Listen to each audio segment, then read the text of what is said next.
Это типа я решила по математической штуке. Это так вот. И, короче,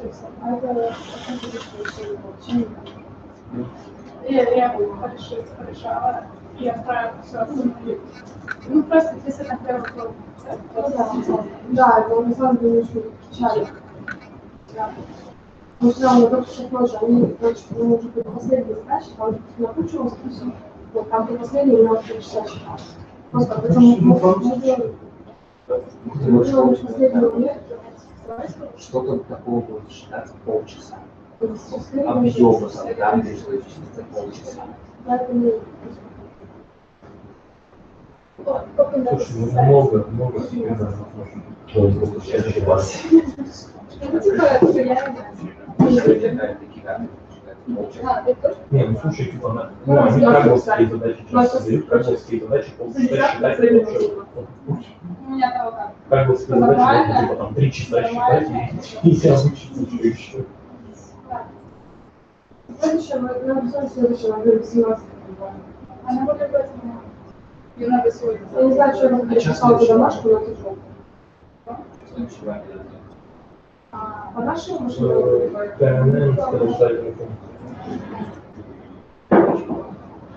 И потом сравнить с тем, Там уже и так идет 6%.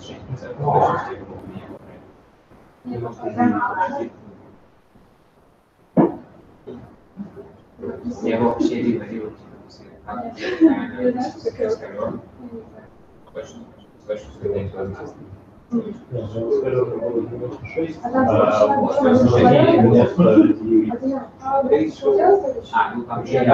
У меня один центр.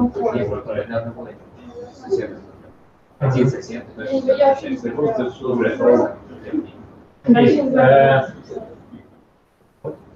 Good evening. Who is the first?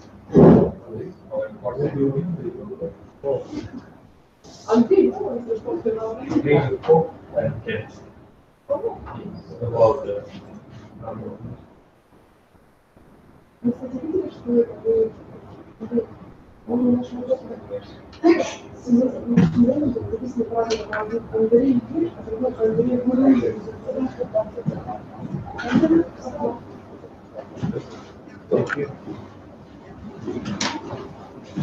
So, let's wait while the guy was being ready to listen.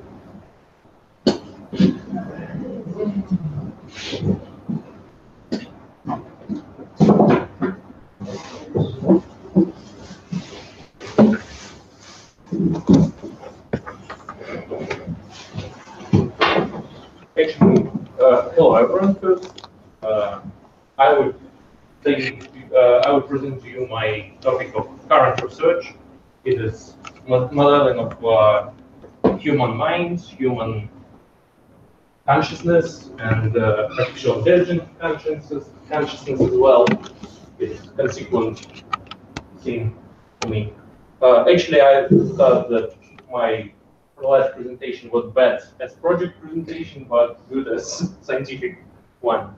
So actually, you've seen the information I described, but now I would go a bit deeper into the stuff. As I already mentioned, bottom-up way of modeling human mind, human consciousness, it is very complex and impossible in 2018. It is actually requires much more performance, much more knowledge about brain, maybe some hardware that would be capable to acquire some information, I mean electrical signals from brain and something. And currently we couldn't do that properly, so we could model it bottom up. So the main idea that I present is that we should go up from top-down modeling. And we should model from abstract ideas, from abstract thoughts of people to the how they would act for you in the physical world, I mean. So here I describe why everyone could download the presentation and see why the bottom-up modeling is impossible. There are quite, I think, clear explanations of that. How I want to model the from top-down solution consciousness model. I think the graph model is great for modeling some very abstract ideas, from very abstract situations, and thoughts of people, their beliefs are very abstract, and this is great correspondence between the graph and beliefs. That's why I propose the model with weighted graph, unoriented, of course, because it is quite strange when one belief influences another one, and that second belief doesn't influence first. It is quite strange. So I think we couldn't say, I believe I can fly, that's why I will fly up if I run off the mountain, and don't say the vice versa. If I run up the mountain and fly up, I can fly. It is quite obvious, I think. The vertices in the graph would be the beliefs, and the edges would be correspondences, I mean dependencies of beliefs. If the weight of edge, actually in this model, it differs from classical graph theory. Their weights could be both positive and negative. It displays if weight is positive, dependency between beliefs is constructive. One belief makes other stronger. I mean, it is more, how to say, stable. We couldn't take it off the graph without influencing the whole system in the strong way. And if the weights are negative, weight of edge, dependency is destructive. It means it is better to stabilize the system. It is better to exclude the belief. One of the beliefs, I mean. Actually, as an example of such a system, we could say, I don't know, single belief about the things that I could fly, for instance. It is not true for you, but I could believe it in it. It is an important idea for modeling such stuff, because we should look not for the real, say, not how the things work for real, but how the man, how the conscious that we modeling thinks it works. It is difficult to understand if you haven't seen the example. So if I believe I can fly, let's name the second vertex disbelief as disbelief mark. So that one is I believe I can fly, and that one is the belief if I jump from the mountain, I would fly up and not fall down. But actually, let's say it is I would fly, I would not fall down. So then we could say is the belief I would fly up, or just would be frozen in the air. In such a case, both weights are positive, so every belief, how to say, makes another one more concrete, we are more sure in it. So, and also that belief, how to say, constructs and supports the second belief through the force. However, we could not connect in our mind, in our thoughts. We could not connect the upper belief, this one, with this one. However, they are actually in the real world, they would have to be connected. So it is a lot of stuff inside of that, how to say, inside of kitchen of that model. However, if somebody is interested, I would describe it in more details. But for you, I think it's more interesting is why we need it, why it's good, and what is maybe some bad things and bad stuff is present in this model. Actually, the good thing is that we could actually model at least somehow the process of thinking of humankind. I mean, and consequently, we could model how AI should think. I mean, if we have some reinforcement learning algorithm, we always should, how to say,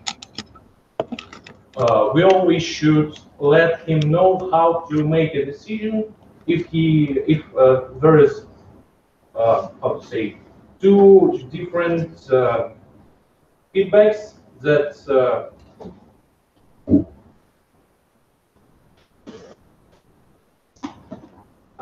sorry, I forgot the word. So one is versus another. One means that another shouldn't be presented, how it should be involved. And in this case, we could say this belief is more prioritized, so we exclude the second one. And this model could give us such opportunity, and as you know, classical loss function doesn't give us anything like that. Other goods are that we have good developed theory, graph theory, that was developed for 200 or 300 years almost, and we have a lot of stuff to try to implement in our case, and to see how it works or doesn't work maybe. And actually, graphs are quite easy to understand and process. What is bad? Actually, beliefs couldn't be formalized. That's why I just displayed those vertices like 0, 2, 4, and so on, and doesn't written any description of that belief.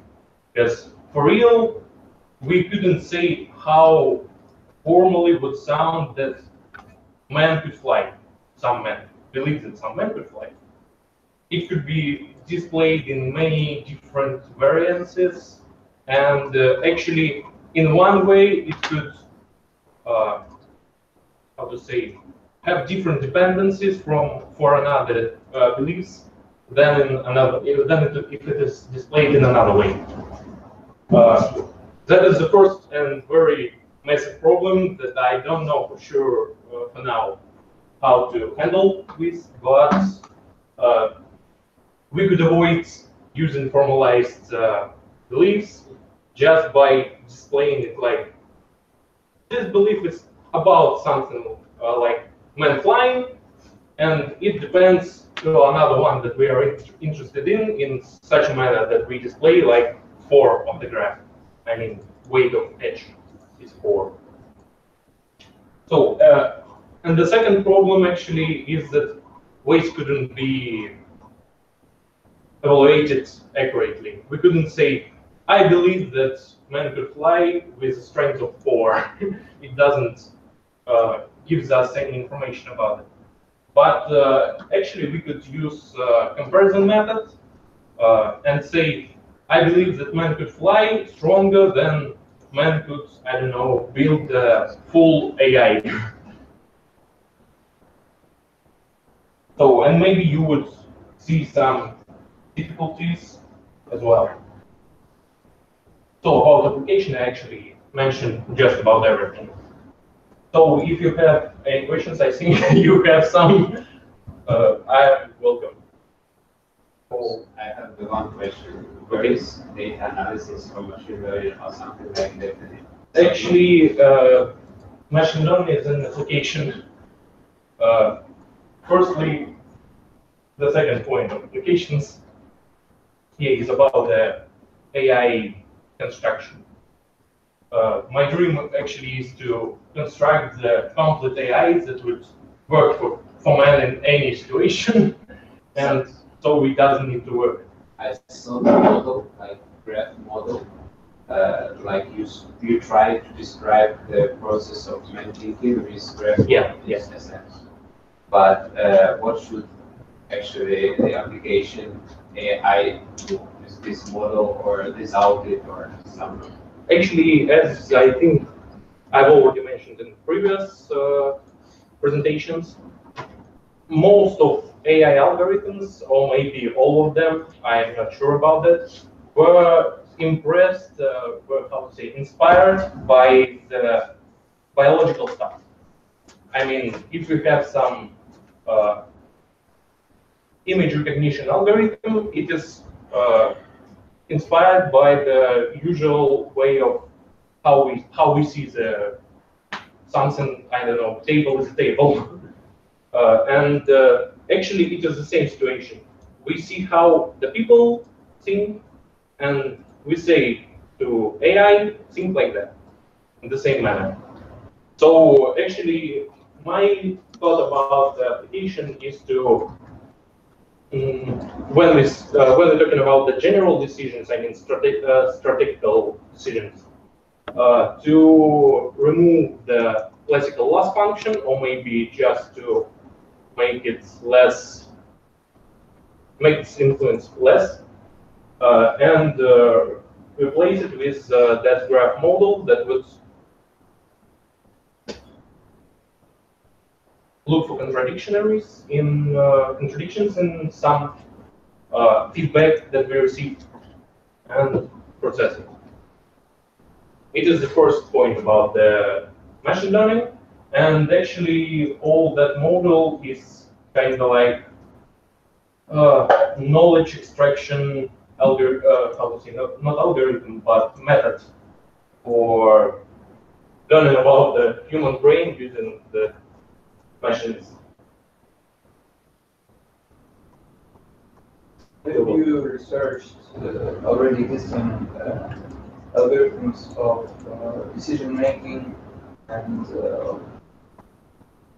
well, your model reminds me a lot of the anthologies or something like that that existed like 30 years ago. Actually, in some way, this model is inspired again by those ontologist mathematics, but those were, how to say, they weren't formalized at all. So we couldn't, as you, I think, read about it, those ontologies were just unapplicable to machine learning, to using it in computer calculations. I mean, how did you solve it? I just formalized it mathematically. Now we could strictly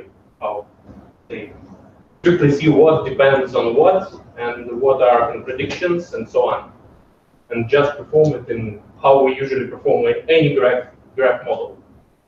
You formalized it. You said that the model is not clear for you, even for you now. I said that it's not clear how to formalize the belief itself. I mean, it is natural languages are not formalizable completely. It is just some not specific abstraction every time. But when we are going from level of internal structure of belief to the level of contradictions between beliefs and dependencies, it is quite clear. And I don't plan to go inside of beliefs for now, at least. Maybe after trying to apply that model practically, I would think about it. Or maybe you would say me something smart and interesting that would solve this problem just like that, and we would be all happy. I have a question, like, not a big question, but At the last academic seminar, we had a workshop about about how to incentivize audience and so on. So my question is, are you improving like some theory, or you are discovering something new? Actually, it is quite a hard question when we are talking about that thing, because in one way, as Andrey mentioned, we have ontologies that present quite the same ideas as I did, but they are unformalized, and it is not clear if we could say that these were the models of human thinking or human consciousness or not. Actually, from mathematical look, it is not a these were not the models at all. And nowadays, ontologies is very popular, like article discussing and so on.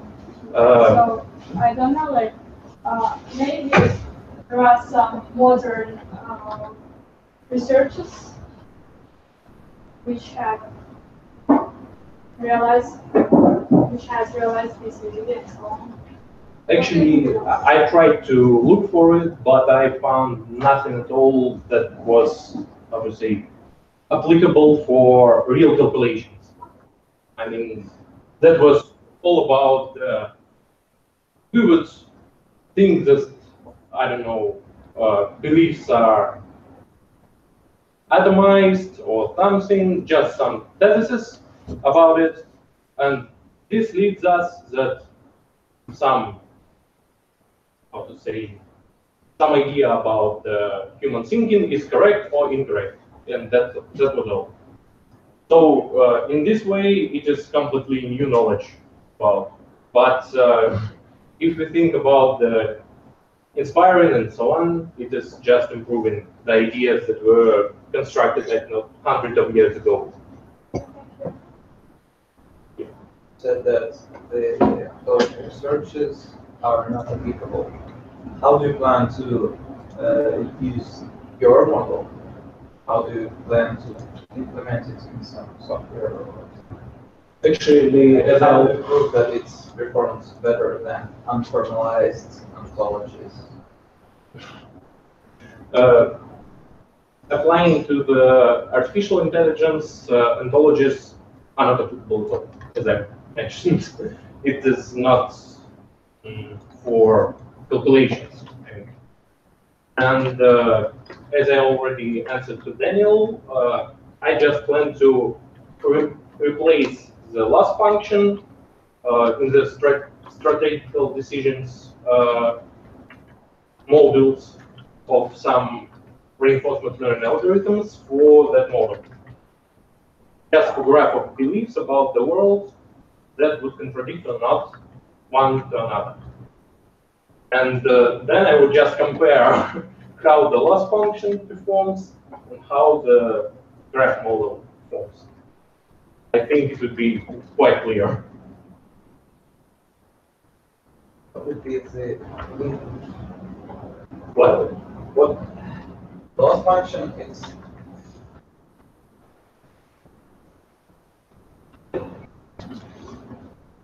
What would be the input and output of your model?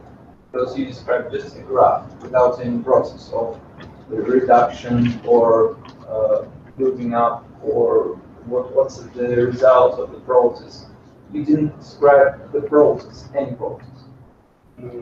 Yeah, you're right. I actually tried to avoid this part because it is quite big, and I don't think we have enough time. But if you already asked, actually, when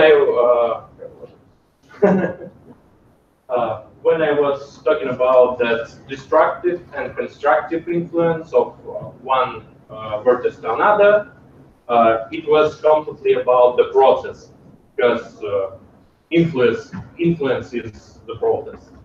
So when the main rule for processing such a model is that when we have weight of vertex, it is actually, I haven't mentioned it orally, but it was on the screen for some seconds.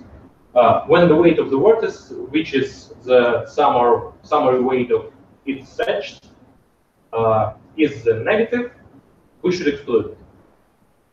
We should think it is wrong belief, because it contradicts to the whole system we have. And the more negative weight vertex has, earlier we exclude it. And that is actually everything about the process of forming such a model. So in the end, you have not a loss function result, which is a number, but yeah. a graph. We would have the answer should the decision-making process take into account some feedback that it receives from the environment. As if it contradicts to all the previous experience, to all the previous modeling process, to all the previous feedbacks, it is actually something gone wrong, and we shouldn't think about it, because in correct situation, it shouldn't happen like that. This graph will be some sort of context. Yes, yes. And That's actually a loss function for strategical decisions. any decision is a new belief. Yeah. And it can be supported or not supported. Yes. Yes. Okay. So how do you calculate the weights on the edges? As I already mentioned, For new we couldn't calculate the specific, the concrete weight. We couldn't say we believe it with strength of 4, as I said. But we could say this belief is stronger than another one. We could compare between those beliefs, among beliefs. So I don't I don't think we should think about the numbers as weights, but only as an order built over the edges. But anyway, how do we calculate this order for a new belief? There are actually a lot of approaches for that, but the main one is the rank system of parameters.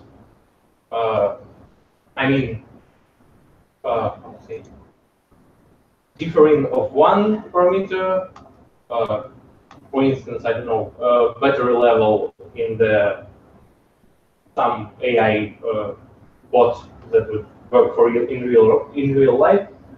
Battery level is parameter, and when we do something, it changes. And this change should be more prioritized or less prioritized than changing of some other parameter, for instance, feedback from the gear of the hand or something, of some manipulator. So, for instance, if we run a parameter of battery life better, we saying if you lose energy, don't think about if you would broke your leg or hand or something and go to a charge station, for instance.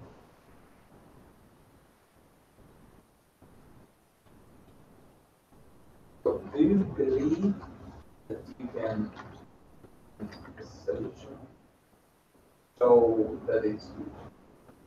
I'm sure that I could implement the solution. However, I don't know for sure would it overperform the loss function or not. However, it is alternative, at least some. And we doesn't have any for now. English? Can you go to the last slide? Yes. Yes.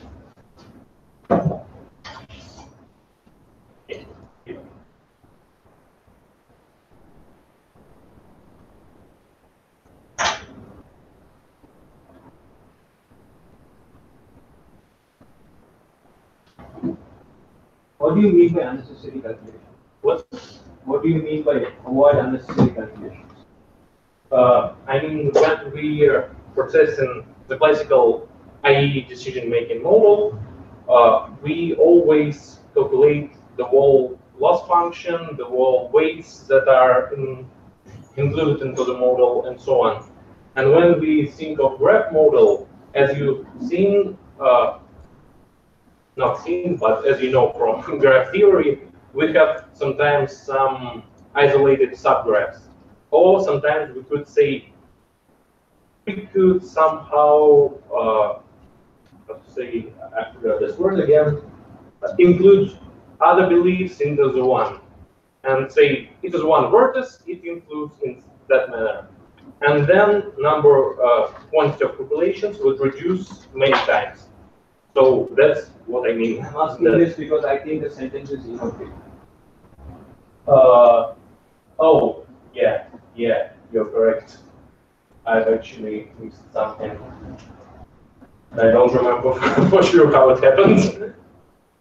So, any other questions? So you just said that sentence is incomplete. Yeah, thank you. I was correct. So, thank you for attention. Quick question.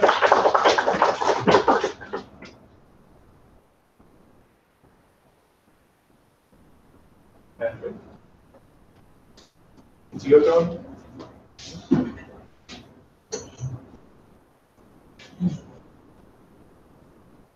So,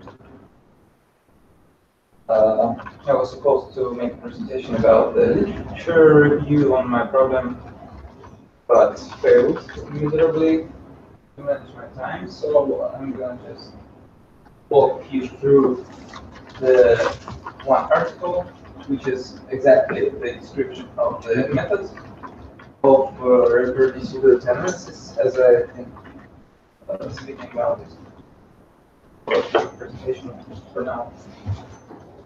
So again, the problem is that right now, all people working with fMRI data, they collect the data from separate runs, and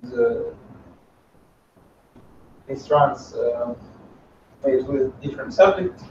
They summarize all of this data. They do the average function on all of this data, making it basically interchangeable and losing a lot of information because, well, different people think differently, and, well, maybe there was some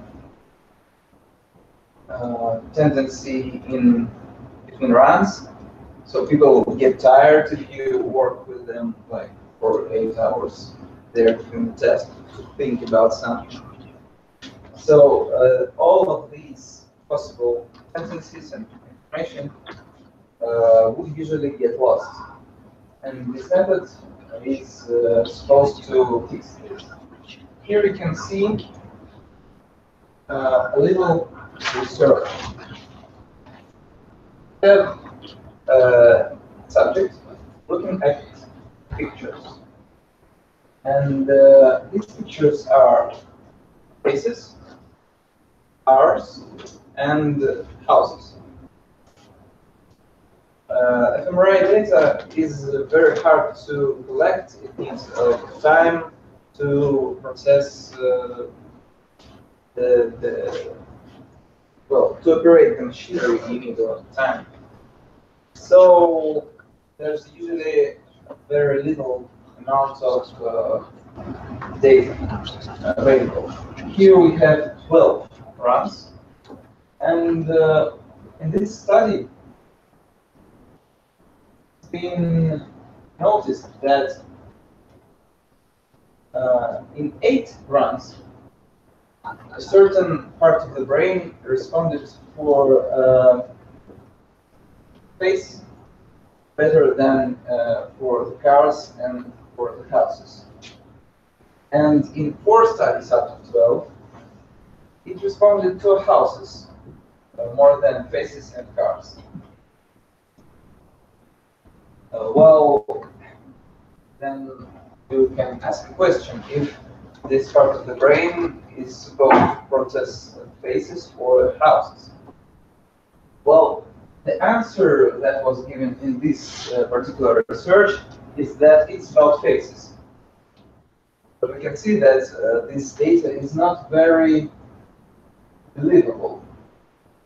So here's a summation of 12 runs, and we have this little point where the statistical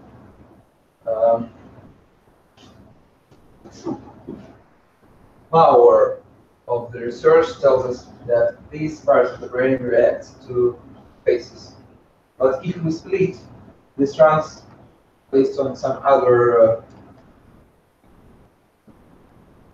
information, we can see that it is actually not very believable. So, this research works with such problems. And well, I was supposed to go through all of these formulas and try to make you understand them, but that turned out to be impossible. I mean, for me, after hours of reading, that's okay, not really impossible, but unmanageable. So I'll go straight to the results. Here we can see a receiver operator curve characteristic. Sorry. For the base approach with the black line, and for the approach that we are extracting here with the red line. And we've been taught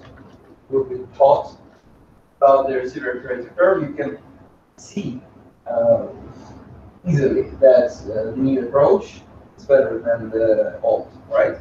Because the curve lays higher. And actually, this is very good results because you know that the vertical axis we have sensitivity, which is a ratio of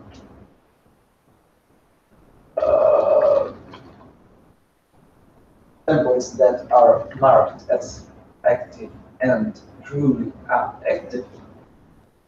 And on the horizontal axis, we have false alarm rate, which is a relation between truly inactive cells marked as an active. So we can see that with the same 10% of false alarm, we can have an improvement of, well, basically 20, 30% of sensitivity. It's huge, if you ask me. So that's why this method is good. This blue line here is the kappa value. That's a measure of kappa index. That's a measure of how the general approach, the old one and the new one, that's a measure of how close they are to each other, how they agree with each other or not. So if we choose the best agreement point, we'll get this optimal threshold for the method.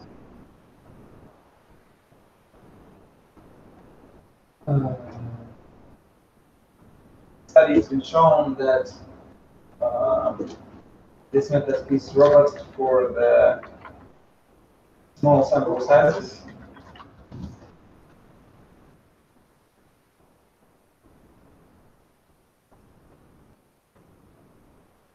Well, I think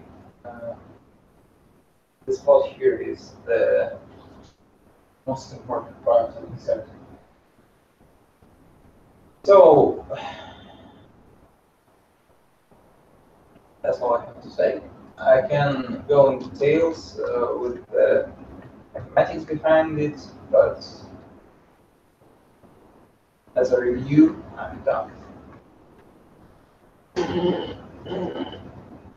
What is your next step as a bigger. The next step is very easy. I understand in detail this model, and then I implement it.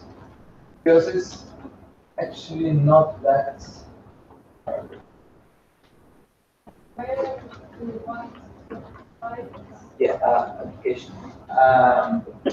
I've been asked by my scientific advisor to implement this method in EEG data. Basically, what we've seen that spectral pictures, spectrograms. I will apply this method there, and hopefully we will get better values of sensitivity and false alarm, such. We have data. Some healthy subjects. We know that we can unpersonalize their data and use it for studies. And in that manner, what is the innovation of the results? Really not that innovative. It will not be my master work, just intermediate research, research. As I told, as I told you at the project management course, that's just my preparation for the real work. I'll get accustomed with the type of the data that I'm gonna work with in the future, and that's all. Not much.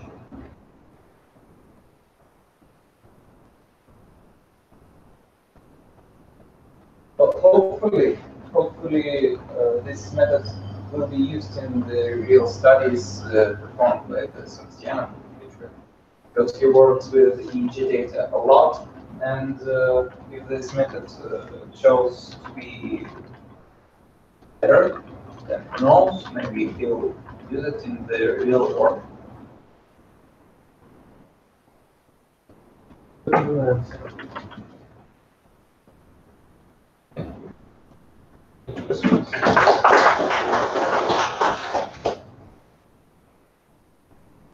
That's the only article for the literature review, exactly because it's a very small study.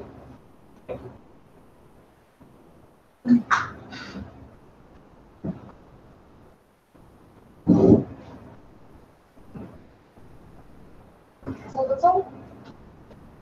Yeah, that's all. Other for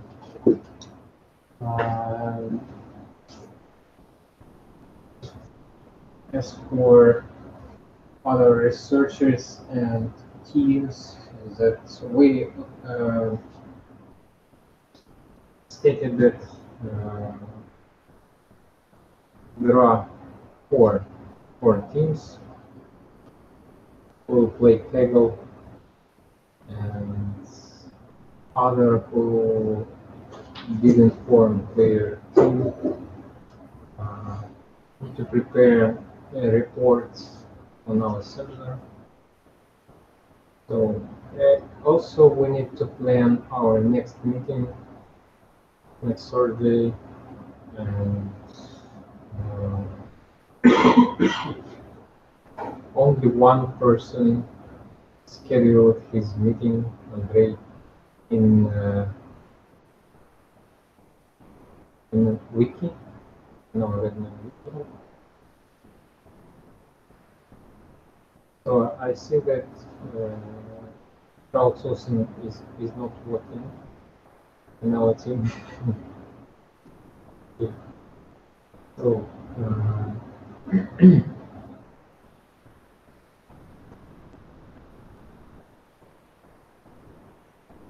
what we're gonna do? Who is ready to give a talk next time?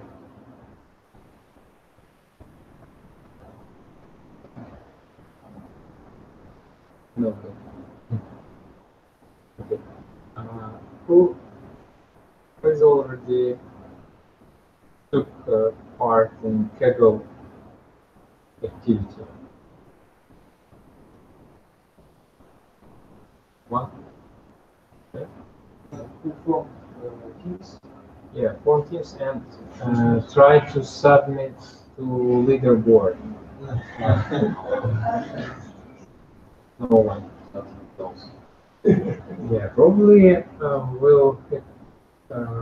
will be helpful if somebody will do that to present what obstacles you faced with and how have you dealt with it.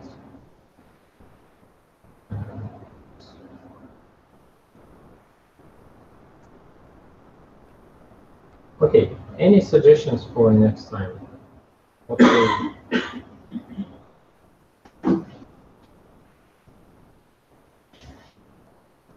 what we'll do next time? No, So we propose us to make a submission for our Kaggle tasks and share our experience about it. yeah, your experience about this Kaggle activity. Well, I suppose that submitting is not so hard. yeah. Hard to So lift up from the leaderboard. for the real results, it's too early. I suppose that you already submitted some maybe basic result. No?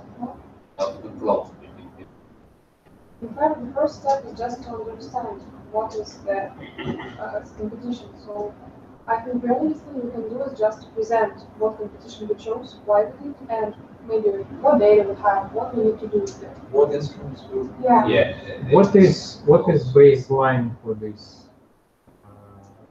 competition? You have some baseline with which you are comparing with. We have some percentage which should have to get in mind. Yeah, okay. Well, Let's baseline, let's next time just present Kaggle task. Okay. This task is do for that? Who would do that? everyone. every team needs to select a person and present their task. Okay.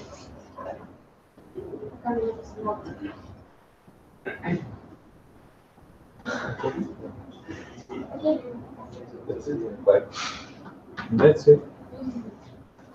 Thank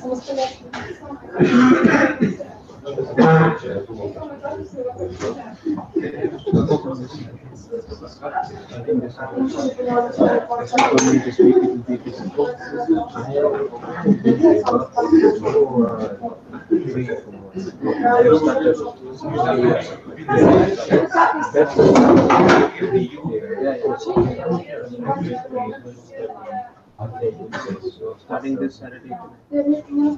What time Saturday I will be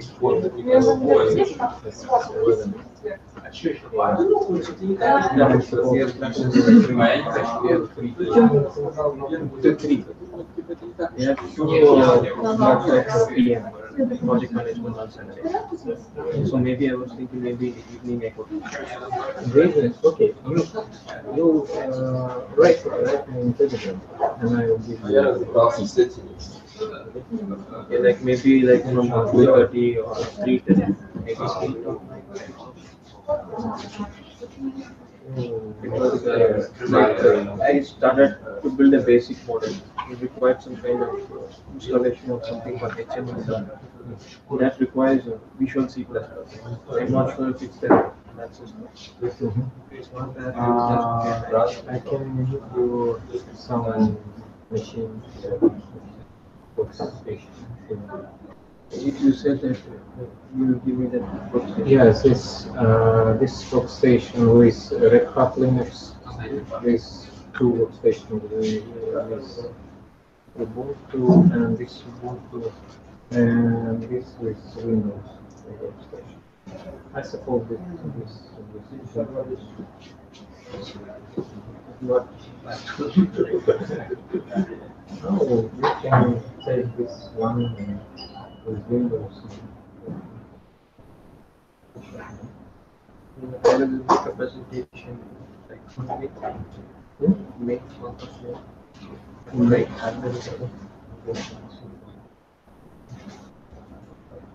and when will the thesis be presented actually?